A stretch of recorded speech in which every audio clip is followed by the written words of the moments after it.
In 1981, the United States economy was experiencing something that it honestly felt like a slow motion heart attack. I mean, inflation was just completely out of control. Yeah, I was hitting what, nearly 15%? Right, almost 15%. And to stop the bleeding, the Federal Reserve, which was led by a guy named Paul Volcker at the time, they did something that sounds absolutely unfathomable to us today. They pushed the federal funds rate up to 19%. 19! Which is just, it's insane to even say out loud. 19. I want you to just imagine walking into a bank today, right? You apply for a standard 30-year mortgage on a modest house, and the loan officer looks you dead in the eye and offers you an 18 or 19% interest rate. You'd laugh in their face. You would. It sounds like literal extortion. And, it crushed the housing market. It triggered a massive recession. I mean, farmers were literally driving their tractors to Washington to protest. Yeah, but the crazy part is, it was the only way to stop a total economic death spiral. Exactly. And that right there, that is the sheer terrifying power of macroeconomic policy. And that is exactly what we are unlocking today in this deep dive. It's really the perfect place to start. Because macroeconomics, it's not just, boring lines on a graph. It is the invisible force that dictates whether you can afford to buy a house, or whether a business survives the winter, or honestly, whether a country's entire currency collapses. Which is exactly why mastering economic factors is arguably the most crucial part of passing your Securities Industry Essentials exam, your SIE. This topic is the ultimate cause and effect chain. Oh, absolutely. It makes up a massive chunk of the capital markets section, like roughly 16% of your exam. Yep, about 12 questions just on this. But hey, before we get into the plumbing of the financial world, a really quick word from our sponsor. This deep dive is brought to you by CertFuel. They've got a full Securities Industry Essentials course with adaptive study quizzes, smart flashcards, and unlimited practice exams that are weighted exactly like the real thing, so it actually gets you ready. Check it out at certfuel.com. And getting you ready is exactly what we're doing here today. But listen, we're doing it a bit differently, because the biggest mistake people make when studying for this section of the SIE is trying to, brute force memorize the material. Oh, yeah. Rote memorization is the enemy here. It really is. I mean, memorization might get you through a high school vocab quiz, but it will absolutely fail you on this exam. The test writers, they are actively hunting for people who just memorized flashcards. They lay traps for them. Exactly. They will twist the wording of a question just slightly, and if you don't understand the underlying mechanics, like the actual why behind the rule, you're going to fall right into their traps. So we're going to build your understanding of the why. And to do that, we're not going to just sit here and read you a textbook. We're going to tell you a story. A very chaotic story. Highly chaotic. To help you visualize all these moving parts, we've created a recurring cast of characters. You're going to see a lot of them today. First up, we have Fiona, the founder. Right. So Fiona is the incredibly stressed, constantly caffeinated, but undeniably brilliant owner of Fiona's Fancy Flapjacks. The best flapjacks in the world. Obviously. She started with just one tiny griddle, and now she's trying to navigate the brutal realities of the business cycle to build this, global breakfast empire. Exactly. And then on the other side of town, we have borrowing Bob. Oh, Bob. Yeah, Bob's a guy who is perpetually over-leveraged. He is always sweating, always trying to secure a shady loan, constantly chasing yield in the bond market, or trying to import massive, questionable quantities of foreign maple syrup. If an interest rate changes by even 0.25%, Bob is basically having a mild panic attack. He's a mess. And finally, rounding out our trio, we have Congressman Craig. Right. Craig is a politician who loves the cameras, he loves cutting ribbons, and he absolutely loves to spend government money and hand out giant novelty checks, regardless of what it actually does to the broader macroeconomic picture. A truly iconic trio. So, real quick, a ground rule for how we do things on this deep dive. To keep you locked in, we are going to occasionally ask you direct questions as we trace these concepts. Yeah, and we want you to actually actively think about the answer before we give it to you. You don't have to shout it out loud if you're riding the subway. Please don't do that. Yeah, you'll get weird looks, but you have to answer it in your head. Okay. Ready? Let's start at the absolute top of the food chain. The puppet master of the American economy, the Federal Reserve. the central bank of the United States. And to really grasp what the Fed does, you have to understand what Congress actually pays them to do. It isn't just, a vague mandate to make the economy good. Right, they have a very specific job description. Exactly. It's congressionally mandated. It's often referred to as the dual mandate, though technically it has three parts. First, maximize employment. Second, stabilize prices, which basically means control inflation. And third, maintain moderate long-term interest rates. Okay, let me jump in right here because honestly, this seems inherently contradictory. Oh, it is. Because think about it. Maximize employment usually means a booming economy where everyone has jobs and everyone has money. But if everyone has money and they're out there spending it at Fiona's restaurant, doesn't that drive prices up and cause inflation, which directly violates the second mandate? Yep. You've just hit on the fundamental tension of all central banking. Economists call it the Phillips Curve trade-off. The Phillips Curve. Right. Historically, there's this inverse relationship between unemployment and inflation. When unemployment is low, wages go up, people spend more, and inflation rises.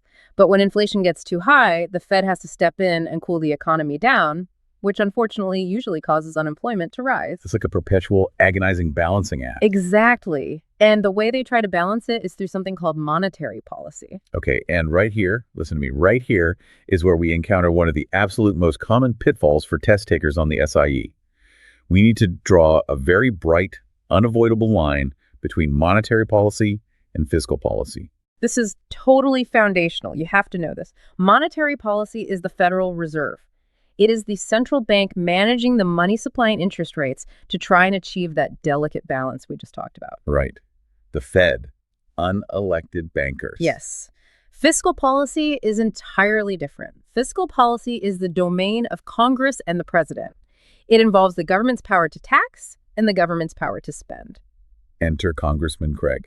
Exactly. If you see a news headline about a politician arguing that we need to raise corporate taxes to pay for a new $50 billion high-speed railway system, that is Congressman Craig engaging in fiscal policy, taxing and spending. Right. But if you see a headline about a bunch of bankers in a boardroom in Washington deciding to adjust the cost of borrowing money, that is the Fed engaging in monetary policy. And you will undoubtedly see exam questions that try to blur this line just to mess with you. They'll give you a scenario where, say, the government increases infrastructure spending to stimulate a sluggish economy, and then they'll ask you what type of policy this represents. And a lot of people see the word stimulate, and their brain immediately goes, oh, stimulate, that's the Fed. Exactly, they fall for the trap. But if the government is spending tax dollars, it is always fiscal. If the money supply or interest rates are being manipulated, it is monetary. You have to keep Congressman Craig and the Federal Reserve completely separate in your mind. Craig builds the bridges. The Fed controls the water flowing under them. I like that. So let's look at the Fed's actual toolkit. If monetary policy is about controlling the flow of money, how do they actually do it? Like, what physical levers are they pulling behind the curtain? They have three primary tools. But the one they use almost every single day, like the absolute workhorse of monetary policy, is called open market operations, or FOMO. And this is run by the Federal Open Market Committee. Which honestly sounds like a group of people deciding where to put local farmers markets. It really does. But it's actually the most powerful financial committee on earth. Now, the textbook definition of open market operations is that the Fed buys and sells government securities in the open market to influence bank reserves. Which is incredibly dry. So dry. Let's make it visceral. I want you to picture the Fed operating a massive industrial-grade cash cannon. The cash can? I love this analogy. It's actually perfect for expansionary policy. Let's walk through the mechanics of it.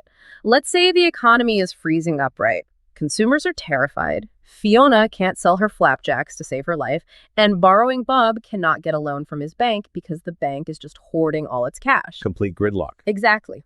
So the Fed decides they need to stimulate the economy. They need to get money moving again. So they decide to buy government securities, mostly treasury bonds, from major banks. Okay, so imagine the Fed rolling up to Bob's bank with this giant cash cannon mounted on a truck. The Fed says to the bank manager, hand over those paper treasury bonds you're holding. The bank hands over the certificates. And in exchange, the Fed points the cannon into the bank's vault and just blasts it full of cold, hard digital cash. Boom. And the immediate result of that blast is that the bank's reserves explode. They suddenly have a massive surplus of cash sitting in the vault. And as we know, banks do not make money by letting cash sit in a vault. No, they make money by lending it out and charging interest. Right. So the bank manager immediately calls up borrowing Bob and says, "Bob, great news, buddy. We are flush with cash. We can finally approve that loan for your sketchy maple syrup import business." And just like that, money flows out of the bank and into the economy. This is expansionary. The money supply goes up. But let's reverse the scenario. Let's say we are back in 1981, or even more recently, like post-pandemic. Inflation is running wild. Fiona is charging $40 for a single flapjack because people have so much cash they just don't know what to do with it. $40 for a pancake. Right. So the Fed needs to cool things down. They need to contract the money supply. So instead of buying bonds, they sell bonds. Okay, so they show up at the bank again. But this time they aren't carrying the cash cannon. This time they are carrying a giant industrial vacuum cleaner. They hand the bank a piece of paper, a treasury bond, and they turn on the vacuum, suck in the cash right out of the bank's reserves. And with less cash in the vault, the bank suddenly has to pull back. They call Bob and say, "Sorry, man, we have to deny your loan. We simply don't have the reserves to lend out right now." The flow of money stops. Economic activity slows down. Inflation cools. This is contractionary or tightening policy. Exactly. Okay, so here is your first conceptual check. Listeners, think about this carefully. I'll give you a beat to answer. If the economy is in a deep recession and the Fed wants to stimulate growth, do they BUY securities or sell securities in the open market? Take a second to trace the logic. They BUY securities. They buy the paper bonds so they can inject cash into the banks. Buying is expanding. Selling is shrinking. Perfect. Now, open market operations is their favorite tool because it's highly precise, right? They can buy or sell small amounts to make these tiny nuanced adjustments to the money supply every single day. But they have another tool that is the exact opposite of precise: the reserve requirement. The sledgehammer. The sledgehammer. The reserve requirement is the percentage of customer deposits that a bank is legally mandated to keep locked in its vault untouched. They're absolutely not allowed to lend it out. It's like a safety buffer, right? To ensure that if a bunch of people show up asking for their money, the bank actually has some physical cash on hand. Exactly. So let's say the reserve requirement is 10%. If you deposit $100 into your checking account, the bank locks $10 in the vault and they lend $90 out to borrowing Bob. But what happens if the Fed decides to raise that requirement to, say, 12%? Well, I mean, it sounds like a tiny change, just 2 percentage points. But across the multi-trillion-dollar U.S. banking system, requiring banks to hold an extra 2% means billions and billions of dollars instantly get locked up. Yes. Banks have to drastically slash their lending overnight just to meet the new legal threshold. It is a massive, violent contraction of the money supply. Which is exactly why they almost never use it to manage the daily economy. Tweaking the reserve requirement is like trying to perform microscopic brain surgery with a chainsaw. It's just too blunt. So they rely on open market operations, and they rely on their third major tool, interest rates. And this is an area where the test makers absolutely love to set traps regarding vocabulary. You have to know the precise difference between the federal funds rate, the discount rate, and the prime rate. Yeah, they sound similar, but their mechanics are totally different. Let's start with the federal funds rate. Okay, the federal funds rate is the interest rate that banks charge each other for overnight loans. Now, why would banks lend each other money overnight? Because of that reserve requirement we just talked about. Look, if Bank A had a super busy day and lent out a little too much money to Bob, they might end up slightly below their legal reserve requirement at 4:59 p.m. And they can't close the books like that. No, they need cash immediately to avoid breaking the law. So they frantically call up Bank B, who happens to have extra cash that day, and they borrow it just for the night. The interest rate Bank B charges Bank A is the federal funds rate. And here is the trap. The exam will try to tell you that the Federal Reserve sets the federal funds rate. False. That is completely false. The Fed does not dictate this rate. They only set a target for it. The actual day-to-day rate is determined by the free market, by the supply and demand of cash moving between private banks. The Fed just uses their cash cannon to flood the system with cash or drain cash out, which indirectly pushes that federal funds rate toward their target. Right. But there is a rate that the Fed does directly dictate. Like they literally walk into a room and turn a dial to set it. And that is the discount rate. The discount rate is what the Federal Reserve charges banks when banks borrow money directly from the Fed itself, rather than from another bank. Right, and borrowing from the Fed is typically viewed as a backup plan. The Fed is the lender of last resort. Because they want banks to borrow from each other first, the Fed usually sets the discount rate a little bit higher than the federal funds rate target. Okay, let's cement that distinction because I guarantee it will show up on your exam. Yeah. The federal funds rate is bank-to-bank lending, and it is entirely market-driven, just targeted by the Fed. The discount rate is Fed-to-bank lending, and it is directly established by the Fed. And just to complete the picture, we have the prime rate. Right. This is completely separate from central banking mechanics. The prime rate is the baseline interest rate that commercial banks charge their best, most creditworthy corporate customers. So if Fiona has been running her flapjack business flawlessly for 10 years, right? Yeah.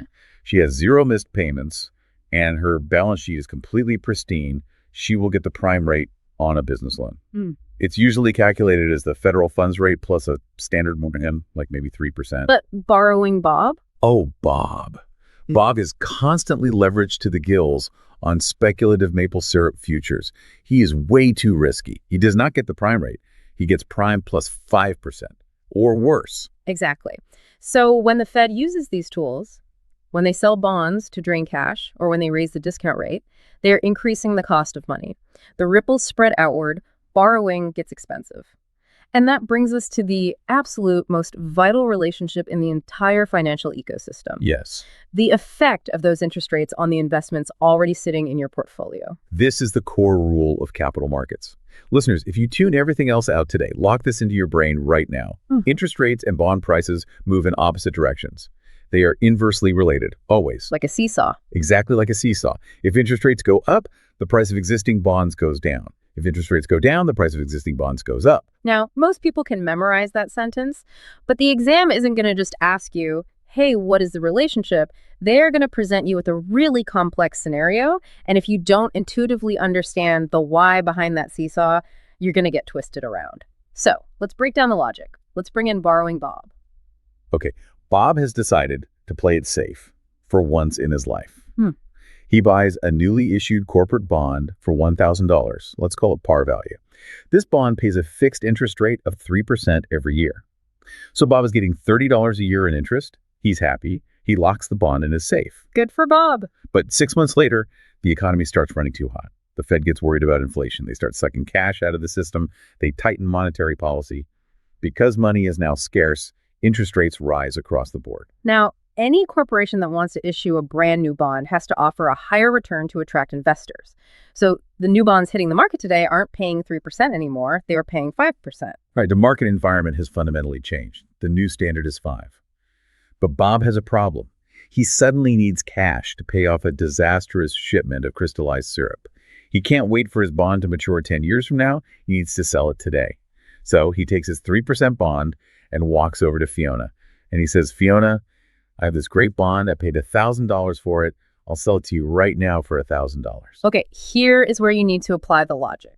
Put yourself in Fiona's shoes. Why on earth would Fiona hand Bob $1,000 for a bond that only pays 3% a year when she could take that exact same $1,000, call her broker, and buy a brand new bond that pays 5% a year? She wouldn't. She'd be losing money. It makes zero mathematical sense. She would look at Bob and say, Bob, your bond is inferior. The only way I am buying your weak 3% bond is if you put it on clearance. You have to sell it to me at a massive discount to make up for the interest I'm losing. Yep. So Bob is forced to drop his asking price to, say, $900. That is the fundamental mechanism. That is why rising interest rates crush the price of existing bonds. It's pure, inescapable supply and demand. And of course, the reverse is true. Let's say Bob bought his bond at 3%, but then the economy crashes. The Fed fires the cash cannon. They slash rates to 0 to stimulate growth. Now, brand new bonds are only paying 1%. Suddenly, Bob's 3% bond looks like an absolute gold mine. It's paying triple what new bonds are paying. If he wants to sell it to Fiona now, she will gladly pay a premium for it. She might offer him $1,100 for it. When rates go down, existing bond prices go up. That seesaw is the heartbeat of the fixed income market. But the Fed's decisions don't just affect bonds, they ripple through the entire macroeconomic landscape. Let's trace the full logical flow of a Fed action step by step, because the exam will ask you to connect these really distant dots. Let's trace an expansionary move. Okay, the Fed sees a recession looming. They want to prevent it. Step 1. They buy government securities in the open market. Which means they inject cash into the banking system. The money supply goes up. Step 2. Because cash is suddenly plentiful, banks drop the cost to borrow it. Interest rates decrease. Step 3. Because interest rates decreased, the seesaw tips. The prices of existing bonds in the market go up. Step 4. With borrowing now incredibly cheap, businesses expand. Fiona takes out a massive, low-interest loan to build a fleet of AI-controlled flapjack delivery drones. She hires more people. Corporate profits soar, and because profits are soaring and bond yields are super low, investors flood into equities. So stock prices generally rise. And finally, step 5, the most counterintuitive domino of all. The US dollar weakens relative to other global currencies. Okay, I'm going to stop you right there, because this is exactly where my brain used to short circuit when I was studying for this. If the Fed is pumping money and businesses are expanding, employment is up, and the stock market is booming, why on earth would the currency weaken? Shouldn't a booming American economy mean a strong American dollar? It's a completely logical question, but it assumes that currency values are based purely on domestic economic pride. And they aren't. Currency values are driven heavily by global capital flows, specifically massive foreign institutions chasing yield. Explain that. What does yield chasing actually look like? Okay, imagine you manage a sovereign wealth fund in Norway or a massive pension fund in Japan. You're managing hundreds of billions of dollars. You need to park that money somewhere incredibly safe, like government bonds, but you also want the highest interest rate possible. So you are constantly scanning the globe, comparing the interest rates of different countries. Okay, so if the U.S. Federal Reserve just slashed interest rates to stimulate our domestic economy, the yield on U.S. Treasury bonds has dropped. They are now paying very little. Exactly. So that Norwegian pension fund manager looks at the U.S. and says, well, we aren't getting a good return in America anymore. We can get a much higher interest rate on government bonds in the U.K. or in Australia. But to buy those U.K. bonds, they have to sell their U.S. dollars and buy British pounds. So there is a massive sell-off of U.S. dollars on the foreign exchange market. And basic supply and demand dictates that when everyone is selling something, its value drops. The dollar weakens because foreign capital is leaving the country to find higher interest rates elsewhere. Precisely. High interest rates act like a giant global magnet for foreign cash. Low interest rates turn that magnet off. Test makers love testing this dynamic. If the Fed tightens monetary policy and raises rates, it generally strengthens the dollar. If the Fed eases policy and cuts rates, it generally weakens the dollar. You have to be able to follow that chain all the way through. Man, everything is so connected. So we've seen how the Fed acts as the puppet master, pulling the strings from above. But how does this actually look from the ground level? Let's leave Washington and go back to Fiona's kitchen. We need to look at how businesses actually track their survival through these macroeconomic storms. Yeah, the exam requires you to understand the basic architecture of corporate financial statements. These are the tools Fiona uses to prove to the bank and to her investors that her flapjack empire is healthy. There are 3 primary statements you need to know: the balance sheet, the income statement, and the statement of cash flows. Let's start with the granddaddy of them all, the balance sheet. The balance sheet is built on one inviolable accounting equation: assets equal liabilities plus shareholders' equity. What the company owns minus what the company owes equals what is left over for the owners. Right, so under assets, Fiona lists her commercial ovens, her industrial mixers, the cash in her register, and the literal flour sitting in her pantry. And under liabilities, she lists the loan she took out from Bob's bank to buy the ovens and the money she owes her suppliers for the flour. The difference between those 2 columns is her equity. But the most crucial thing to know for the exam isn't necessarily calculating it. No, it's understanding how this document relates to time. Yes, this is a major area for conceptual traps. The balance sheet does not show you what happened over the course of a year. It shows you the exact financial position of a company at a single frozen point in time. It's static. I always picture the balance sheet as a flash photograph. Imagine Fiona is in the middle of a chaotic breakfast rush. She's midair, throwing a cloud of powdered sugar, trying to catch a flying flapjack, while Bob is walking through the door holding a past due invoice. A photographer takes a picture with a bright flash. Click. That photograph is the balance sheet. It captures exactly what she owns and exactly what she owes at that exact millisecond. Close of business December 31st. It's a snapshot. Now, contrast that with the income statement, which is sometimes called the profit and loss statement, or P&L. If the balance sheet is a state photograph, the income statement is the security camera footage. It is a video covering a specific period of time. It shows the flow. The income statement says, okay, between January 1st and December 31st, here is all the revenue that flowed into the business from selling flapjacks, and here are all the expenses that flowed out: rent, wages, ingredients. You subtract the expenses from the revenue, and the final frame of that video shows you the net income. Did she make a profit over that year, or did she take a loss? And then the statement of cash flows is also a video covering a period of time, but it strips away all the fancy accounting tricks and accruals and just tracks the literal physical cash moving into and out of the company's bank accounts from operations, investing, and financing. So how do test makers try to trip you up here? They will give you a question that says something like, which of the following financial documents would you review to determine a corporation's financial standing exactly as of December 31st? Because it specifies a single point in time, the answer is always the balance sheet. Always. If it says over the fiscal year, you look at the income statement or cash flows. Snapshot versus video. Do not let them confuse you on the timeline. And Fiona uses these snapshots and videos to navigate the business cycle, because the economy doesn't just grow in a straight upward line forever. It breathes in and it breathes out. It expands and it contracts in a recognizable pattern with 4 distinct phases. Okay, phase 1, expansion. This is the golden era. GDP is rising, employment is strong, consumers are super optimistic, people have disposable income. So Fiona's premium flapjacks are selling out by 9 a.m. every single day. But an expansion can't last forever. Eventually, the economy runs out of slack. Unemployment is as low as it can possibly go, factories are running at 100% capacity, and inflation starts to rear its head because demand outstrips supply. This is the peak. It's the top of the roller coaster, right? That moment of weightlessness right before gravity takes over. And gravity always takes over. Phase 3, contraction. Yeah. Economic activity begins to decline. GDP falls. Consumer spending shrinks. Borrowing Bob's import business goes bankrupt because rates got too high, he loses his job, and suddenly he can't afford $15 flapjacks anymore. He starts eating oatmeal at home. Fiona's revenue plummets. Which eventually leads to the trough, the absolute bottom of the cycle.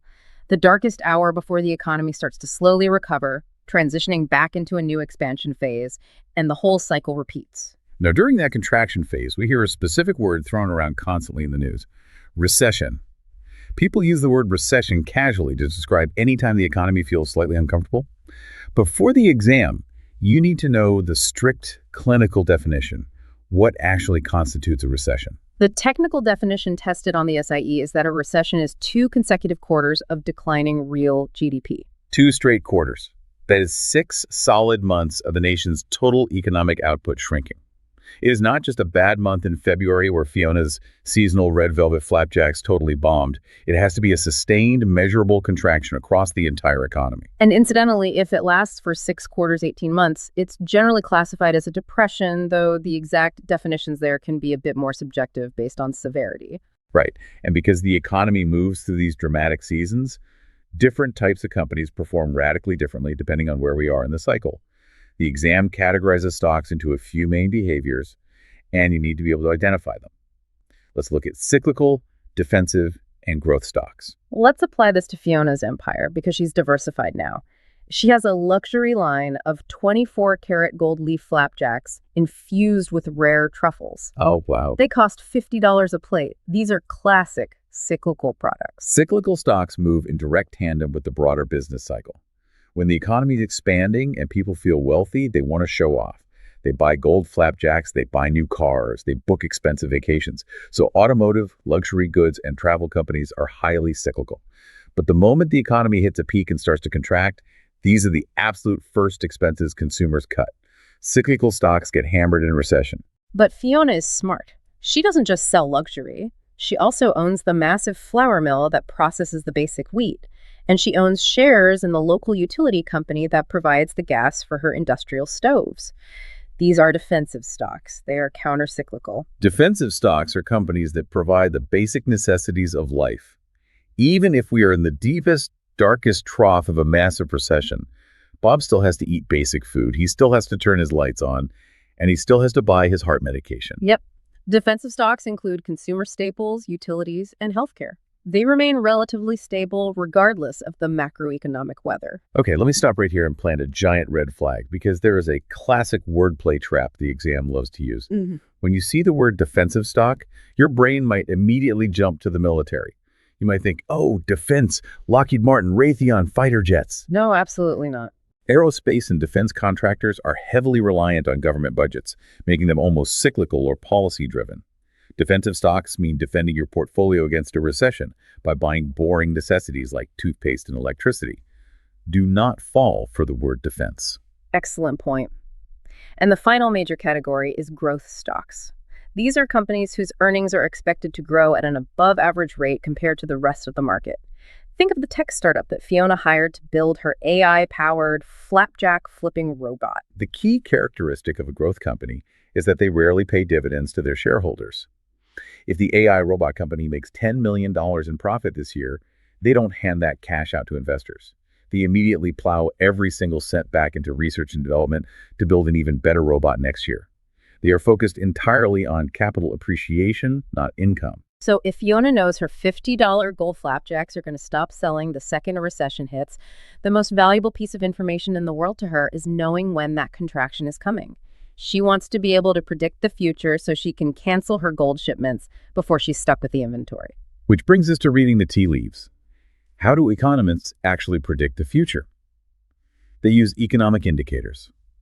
Fiona starts obsessively checking the data. Economists classify these indicators into 3 categories based entirely on their timing relative to the business cycle: leading, coincident, and lagging indicators. The definitions are basically in the names. Leading predicts where the economy is going. Coincident describes exactly what the economy is doing right now. Lagging confirms where the economy has already been.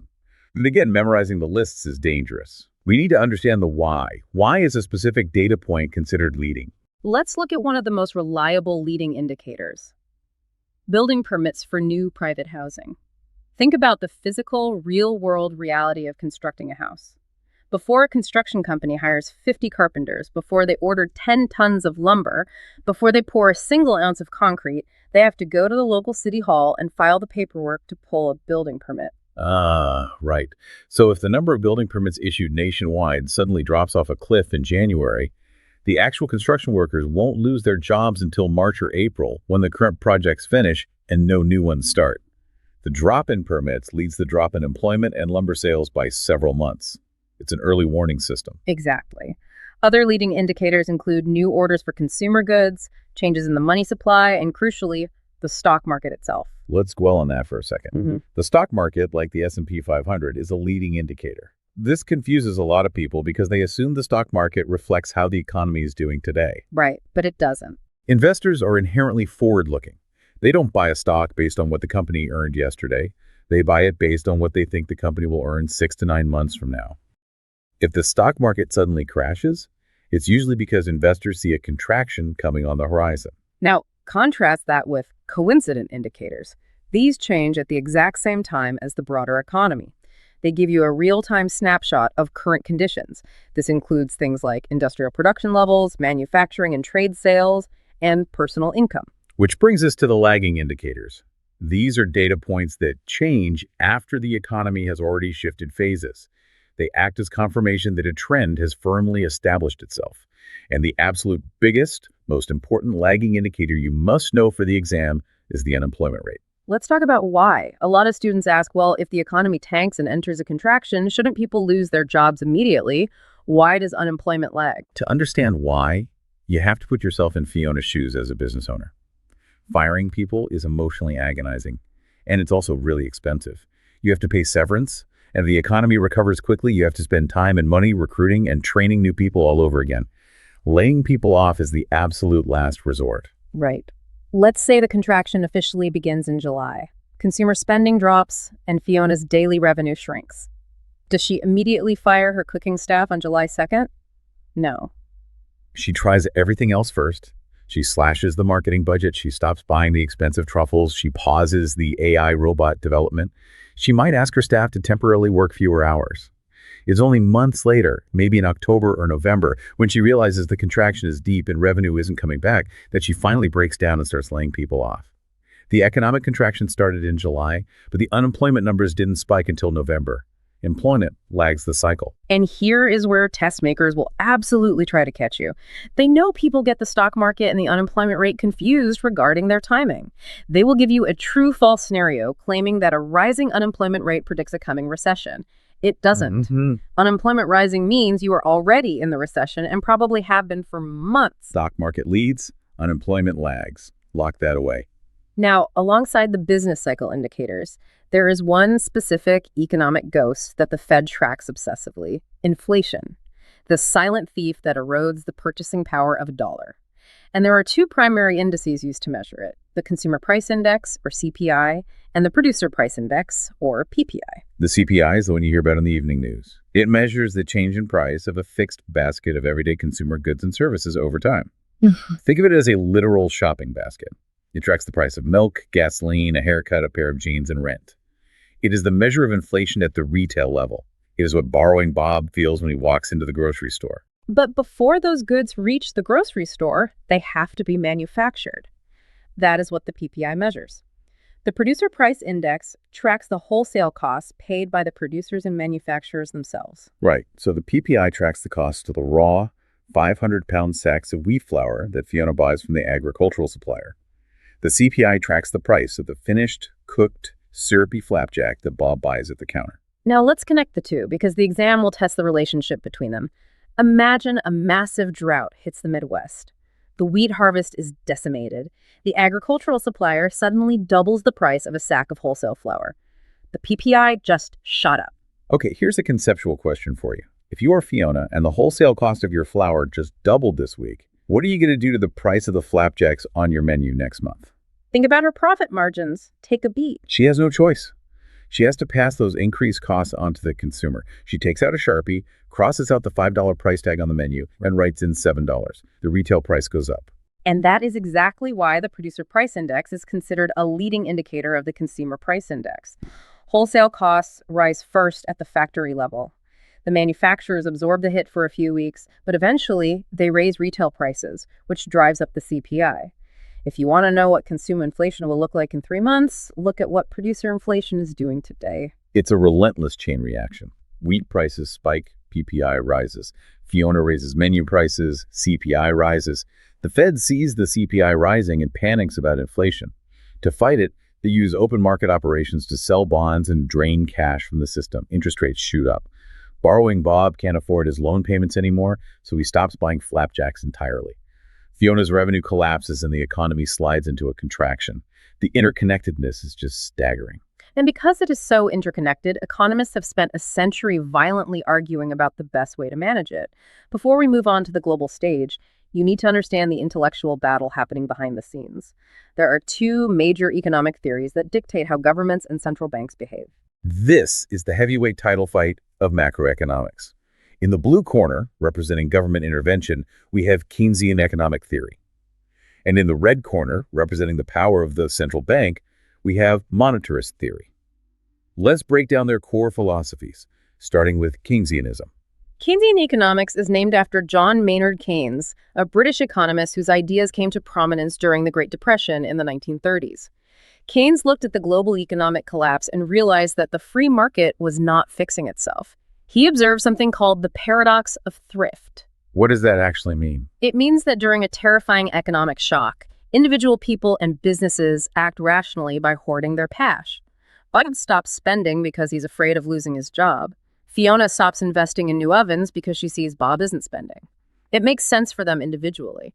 But when everyone in the economy hoards cash at the exact same time, aggregate demand collapses. The economy grinds to an absolute halt and it gets trapped in a depression. So Keynes essentially argued, if the private sector is paralyzed by fear and refuses to spend money, there is only one entity large enough to step in and artificially create demand to jumpstart the engine. And that entity is the federal government. Precisely. Keynesians believe that the primary driver of the economy is active government intervention, specifically through fiscal policy. They believe that during a recession, the government should purposely run massive deficits. They should borrow billions of dollars and spend it on huge infrastructure projects, building dams, highways, and bridges. This is Congressman Craig's absolute favorite theory. He gets to hand out massive contracts to build a bridge to nowhere. By building the bridge, he hires construction workers. Those workers suddenly have paychecks again, so they go buy Fiona's flapjacks. Fiona has revenue again, so she buys a new oven. The engine turns over. Keynesians believe you tax and spend to smooth out the business cycle. Now, jump forward to the 1970s. We have massive inflation, but also high unemployment, which is called stagflation. Keynesian theory struggled to solve this. Enter Milton Friedman and the monetarists. The monetarists looked at Congressman Craig's massive government spending programs and rolled their eyes. They argued that politicians are terrible at timing the market. By the time Congress argues about a bridge, passes a bill, and actually breaks ground, the recession is usually over, and all that new spending just causes massive inflation. So what was Friedman's solution? Monetarists believe that the ultimate driver of the economy is not government spending, but the quantity of money circulating in the system. Friedman famously said that inflation is always and everywhere a monetary phenomenon. If you print too much money, prices go up. If you shrink the money supply too much, the economy chokes. So if they don't want Congress building bridges, who is in charge? The Federal Reserve. Monetarists favor monetary policy over fiscal policy. They believe that if you want a stable, steadily growing economy, you don't need wild government intervention. You just need a central bank to carefully, predictably, and quietly manage the money supply using interest rates and open market operations. Keep the money supply growing at a slow, steady rate that matches economic output, and the free market will take care of the rest. Okay, to boil this down for exam day, you need to lock in the associations. If a question asks about John Maynard Keynes or Keynesian theory, you immediately look for the answer that mentions fiscal policy, government spending, taxation, or Congress.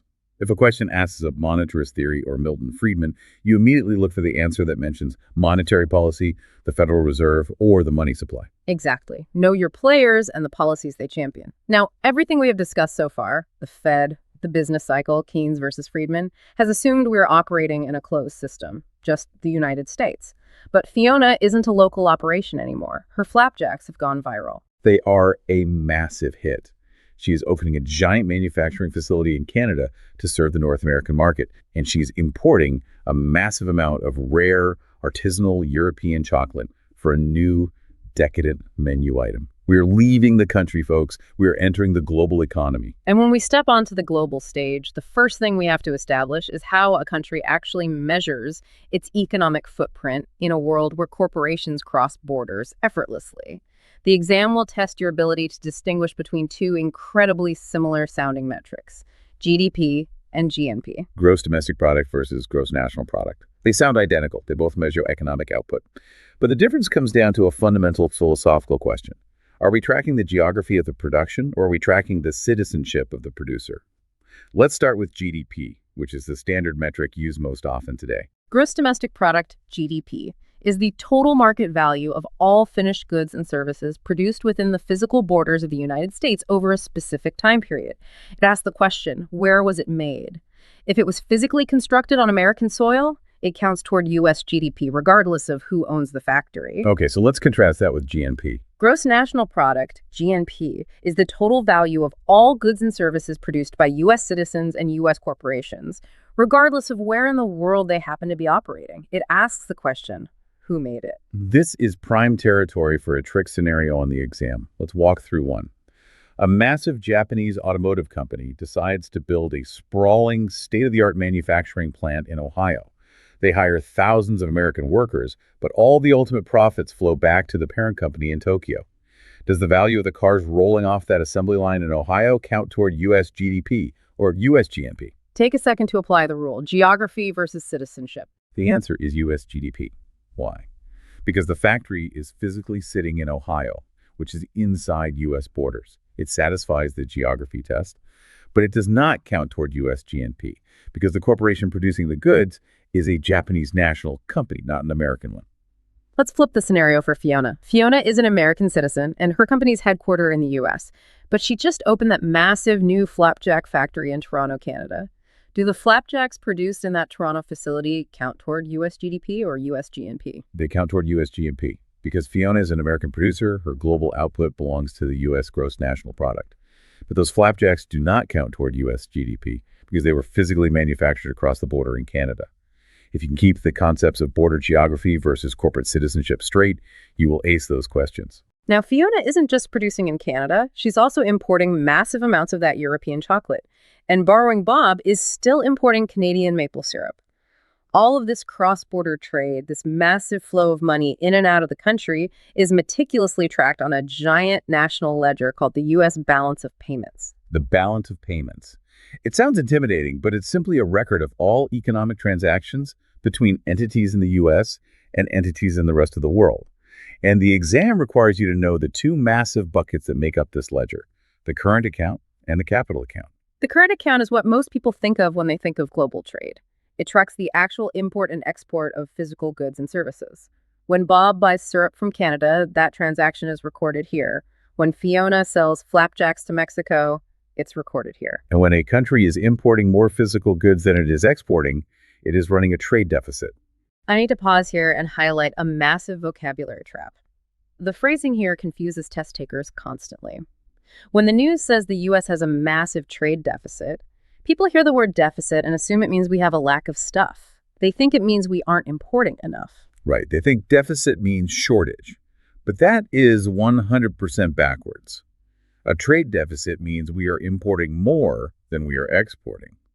We are buying an absolute mountain of foreign goods, electronics from Asia, cars from Europe, syrup from Canada, and we are selling fewer American goods back to them in return. The deficit refers to the fact that more money is leaving our country to pay for all those goods than is coming in from sales. We are essentially spending more abroad than we are earning abroad. So a massive amount of U.S. dollars is flowing out into foreign bank accounts. Now, logic dictates that if we just keep hemorrhaging dollars year after year, eventually we'd go broke. But we don't. And the reason we don't is found in the second bucket of the ledger, the capital account. If the current account tracks physical goods, what does the capital account track? It tracks the flow of investments, capital, stocks, bonds, real estate, and foreign direct investment. So let's tie the two buckets together. Let's say the U.S. buys $1 billion worth of oil from a foreign country. That expands our current account deficit because $1 billion US just left the country to pay for the oil. But what does that foreign country do with $1 billion US? They can't exactly spend them at their local grocery store. Exactly. They have a mountain of U.S. currency. They want to invest it safely to earn a return. So they turn around and use those dollars to buy U.S. Treasury bonds, or they buy a skyscraper in Manhattan, or they buy a massive stake in a U.S. tech company. Which means all that capital flows right back into the United States, and that incoming investment is recorded as a surplus in the capital account. This is the macroeconomic magic trick. The two accounts effectively mirror and offset each other. A massive deficit in the trade of goods, the current account, is generally balanced out by a massive surplus in foreign investment coming back into the country, the capital account. It is a closed loop of global finance. But the friction inside that loop, the mechanism that determines how expensive that foreign oil is or how much that Manhattan skyscraper costs a foreign buyer, is determined by one thing: the exchange rate, the strength of the US dollar. This is perhaps the most heavily tested and most frequently misunderstood concept in the international section: the strong versus the weak dollar. It is incredibly counterintuitive because we are culturally conditioned to believe that strong is inherently good and weak is inherently bad. You want to be strong, right? A strong economy, a strong military, a strong dollar. But in the world of foreign exchange, a strong dollar is not universally good. It is a double-edged sword that creates massive winners and massive losers, depending entirely on which side of a transaction you are on. Let's strip it down to the mechanics. An exchange rate is simply the price of one currency expressed in the terms of another. How many euros does one US dollar buy? If the dollar appreciates, meaning it gets stronger, it simply means that one US dollar can buy more units of foreign currency today than it could yesterday. Let's bring our characters back to see who gets cut by this sword. The US dollar suddenly surges in value. It becomes incredibly strong against the Canadian dollar. Borrowing Bob is absolutely ecstatic. Why? Because Bob's entire business relies on buying Canadian maple syrup. His strong US dollars now act like super coupons. When he takes his US cash and exchanges it for Canadian dollars, he gets way more Canadian money than he used to. This means he can buy the exact same amount of syrup for significantly fewer US dollars. The strong dollar effectively put foreign imports on sale. So the rule is, a strong dollar makes imports cheaper. It is a massive benefit to US consumers who want to buy foreign electronics, foreign cars, or foreign syrup. But while Bob is celebrating, let's look at Fiona. Fiona is sitting in her office, staring at a spreadsheet, absolutely devastated. Why does a strong dollar ruin her week? Because Fiona is trying to sell her American-made flapjacks to Europe. And a strong U.S. dollar is an absolute nightmare for a U.S. exporter. Let's walk through the perspective of the European buyer. A cafe owner in Paris wants to buy a case of Fiona's flapjacks. The price of the case is $100 US. The Paris cafe owner holds euros. Because the US dollar has gotten incredibly strong, the euro has, by definition, gotten weaker. Which means the cafe owner's euros buy fewer dollars. It takes significantly more euros to scrape together the $100 required to buy Fiona's product. From the Europeans' perspective, the price of American flapjacks just skyrocketed overnight, even though Fiona didn't change her price at all. It's purely the currency fluctuation. The flapjacks became too expensive, so the Paris cafe cancels the order. Fiona loses the sale. Let me ask you, the listener, a direct question. Make sure this is locked in. Based on what we just discussed, does a strong U.S. dollar HLLP or hurt American manufacturing companies that export their goods overseas? Trace the logic of the European buyer. It severely hurts them. It makes American exports incredibly expensive and uncompetitive on the global market. There was actually a famous historical precedent for this. In the early 1980s, the U.S. dollar was so phenomenally strong that American manufacturing companies like Caterpillar were getting absolutely destroyed by foreign competitors like Komatsu, simply because the exchange rate made American tractors impossibly expensive for anyone outside the U.S. to buy. It got so bad that the world's major economies had to sign an agreement, the Plaza Accord, to intentionally weaken the dollar just to save U.S. exporters. And conversely, if the U.S. dollar weakens, if it depreciates, the roles reverse. Bob is crying because his Canadian syrup now costs a fortune in U.S. dollars, but Fiona is popping champagne because her American flapjacks suddenly look incredibly cheap to foreign buyers and her export sales explode. It is a constant, brutal tug of war. Now, let's execute the ultimate maneuver. We're going to take this global exchange rate dynamic and tie it all the way back to the very first segment of this deep dive. We're going to link the European flapjack buyer directly back to the Federal Reserve boardroom. Let's trace the grand cycle. Let's assume the U.S. economy is experiencing dangerous runaway inflation. The Federal Reserve decides it must act to cool things down. So they pull their primary lever. They use open market operations to sell bonds, which drains cash from the banking system, which causes U.S. interest rates to rise. The Fed tightened monetary policy. Now, because U.S. interest rates are suddenly much higher, U.S. Treasury bonds are offering a fantastic return. What do global investors do? That Norwegian pension fund we talked about earlier sees the high U.S. rates and says, we want in on that. They take their foreign currency and try to buy U.S. dollars so they can invest in those U.S. bonds. Because billions of dollars of foreign capital are suddenly trying to buy U.S. dollars, the demand for the dollar spikes. Basic supply and demand takes over. The value of the dollar shoots up. The U.S. dollar strengthens. And because the U.S. dollar just strengthened, what happens to global trade? Bob uses his supercharged dollars to buy massive amounts of cheap foreign imports. Fiona's exports become too expensive, so she stops selling abroad. The country is importing way more and exporting way less. Which means the national trade deficit widens. Boom. The circle of economic life is complete. The Federal Reserve's purely domestic decision to fight local inflation by raising a single interest rate sets off a chain reaction that ultimately alters the flow of global trade and widens the international trade deficit. Every single piece of the machine is connected. And that interconnectedness is what the SIE exam is truly testing. It's not testing your ability to recite vocabulary, it's testing your ability to understand the machine. Take a deep breath. We have covered a monumental amount of ground. We've navigated domestic banking, traced the yield curve seesaw, examined corporate balance sheets, survived the business cycle, and manipulated global currencies. To ensure the key concepts survive the transition from your short-term memory to your long-term memory for exam day, we are going to weave the narrative together one last time in a rapid recap. Let's hit the core takeaways. First, never confuse our two policymakers. If Congressman Craig is building bridges and arguing about taxes, that is fiscal policy. If the Federal Reserve is buying bonds with a cash cannon to manage the money supply, that is monetary policy. Second, regarding the Fed's toolkit, they only target the federal funds rate, which is the rate banks charge each other.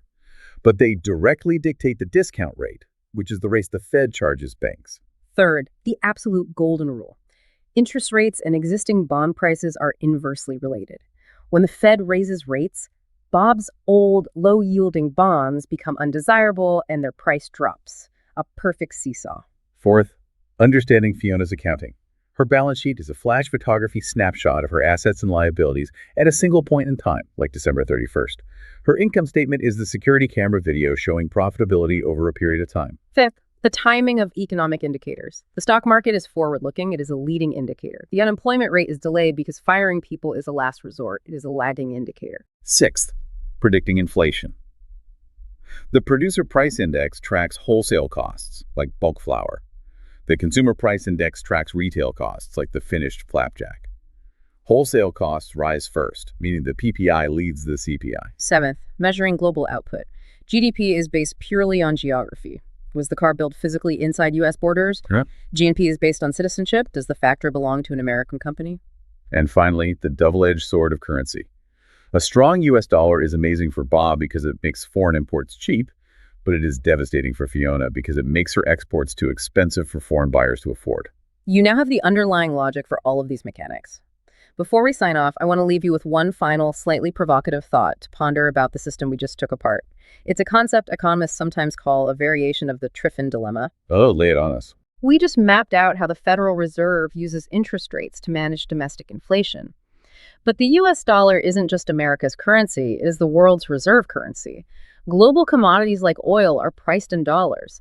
Trillions of dollars of foreign corporate debt are denominated in U.S. dollars. So think about the impossible, almost unfair position the Federal Reserve is in. They have a mandate to protect the U.S. economy, but when they aggressively hike interest rates to kill domestic inflation, they radically strengthen the dollar globally. Right, and a radically strong dollar crushes our own exporters like Fiona. But it goes even further. For a developing nation that borrowed money in U.S. dollars, a strong dollar means their debt just became crushingly expensive to pay back. The Fed's attempt to fix a domestic housing bubble or a localized wage inflation issue can literally trigger sovereign debt crises on the other side of the planet. It's like trying to put out a small grease fire in your own kitchen by turning on a fire hose that accidentally floods the entire neighborhood. That is heavy. The puppet master isn't just controlling one stage, the strings are attached to the entire globe. But understanding that power proves that this material isn't just trivial flashcard data, it is the invisible force shaping the modern world. Thank you for diving deep with us today. Keep those characters in your head, Fiona, Bob, and Craig, and remember to trace the logic, not just memorize the rule. We will catch you on the next deep dive.